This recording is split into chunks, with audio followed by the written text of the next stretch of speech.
19h15, soyez les bienvenus dans le Clubhouse de Girondins TV. Que se passe-t-il dans le pays merveilleux des Marinés Blancs? Regardez le sommaire pour le savoir. Allez, dans quelques instants, nous allons revenir sur la 29e journée de Ligue 1, le derby de la Garonne qui a accouché d'un triste 0-0. Retour sur cette rencontre avec Marius Trésor, les temps forts, enfin les temps forts entre guillemets. Conférence de presse aussi avec Francis Gillot qui n'a pas mâché ses mots. Vous connaissez le coach girondin, il en a l'habitude. Que s'est-il dit sur les réseaux sociaux? Quel est le programme de girondins.com tout au long de cette semaine? Pour le savoir, la magnifique Candy sur ce plateau également. Et puis, rétrospective Europa League, les Girondins de Bordeaux éliminés la semaine dernière, vous le savez, en 8e de finale. Retour pendant cette trêve internationale sur tous les déplacements des Marinés Blancs depuis le mois d'août, donc jusqu'à cette dernière semaine. Allez, rebonjour à tous, accueillons comme il se doit Marius Trésor. Bonjour Marius. Emmanuel, bonjour, un petit coucou à tous nos abonnés. Et on va débriefer ensemble cette 29e journée de Ligue 1, le derby de la Garonne entre Toulouse et Bordeaux qui a accouché d'une prestation pâle, on va dire. C'est un euphémisme, Marius. Mais il faut appeler un chat un chat. Oui, c'est un match de qualité, on va dire, médiocre. Médiocre, hein. C'est comme l'a intitulé les journaux, un derby de la Garonne vraiment nul. C'est vrai qu'on n'a pas vu grand-chose de la part des deux équipes. Hein.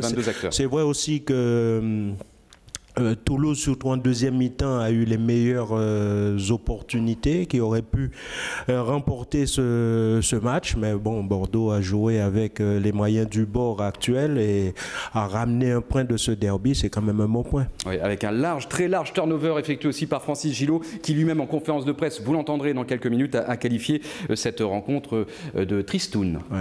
Mais pour pour Bordeaux, c'est le dernier match d'une série de 3 matchs d'un match tous les 3 jours qui se termine. Je comprends aussi que les garçons soient un peu fatigués. Par contre, ce que j'ai moins accepté, c'est surtout toutes ces pertes de balles, toutes ces erreurs techniques qu'il y a eu de notre part. Quand on regarde un garçon comme Enrique qui est pratiquement incapable de mettre le ballon dans les pieds d'un partenaire. Il y a quand même longtemps qu'on n'avait pas vu ça. Et il n'était pas le seul. Hein. Il n'était pas le seul, mais malgré tout, ces déchets techniques sont aussi peut-être la conséquence d'une certaine forme de lassitude après cette répétition de rencontres, comme vous l'avez souligné. Bien sûr, et à un certain moment, parce que d'habitude, les joueurs disent toujours c'est la pelouse de Chaban-Delmas qui les empêche de pratiquer un bon football.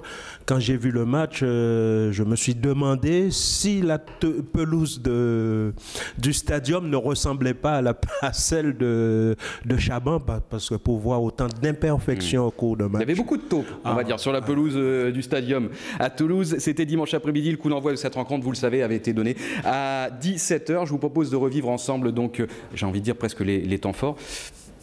Les temps les moins faibles possibles qu'on a pu sélectionner pour vous. Allez, sans ironie aucune, 14e minute, ça commence avec, vous le voyez, il faut attendre quand même un petit quart d'heure, avec Cheikh Diabaté qui va se présenter dans la surface de réparation. Et là encore, sur cette occasion, hein, on voit que Cheikh ne lève pas la tête parce qu'il a 2 adversaires autour de lui.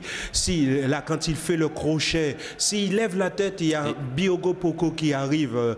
Bon, il arrive à frapper, mais c'est pas une passe de Cheikh, c'est Abdeno qui le compte, parce que lui, il avait frappé au but. Ouais, de gros duels dans cette rencontre entre Abdenour et puis Cheikh Diabaté. Hein. Ouais, en plus, Cheikh avait sur le dos Abdenour et Zebina, un garçon d'expérience qui a fait quelques fautes qui sont pratiquement passées inaperçues grâce à son expérience. Ouais, c'était le retour de Jonathan Zebina après une longue période d'indisponibilité. L'ancien joueur de la Juventus de Turin, qu'on a revu mercredi sur une grande chaîne cryptée parler d'un de ses anciens coéquipiers, Zlatan Ibrahimovic, quand ils étaient ensemble à la Juve de Turin. Et on a bien compris dans ce reportage que autant il pouvait apprécier le footballeur, autant l'homme se passait un peu moins. Ouais, il paraît que c'est quand même un peu difficile. Là. Je ne sais pas, aujourd'hui j'ai regardé sur l'équipe, le joueur de Saint-Étienne, Molo, qui voulait changer de maillot, et la façon dont il le fait, c'est quand même...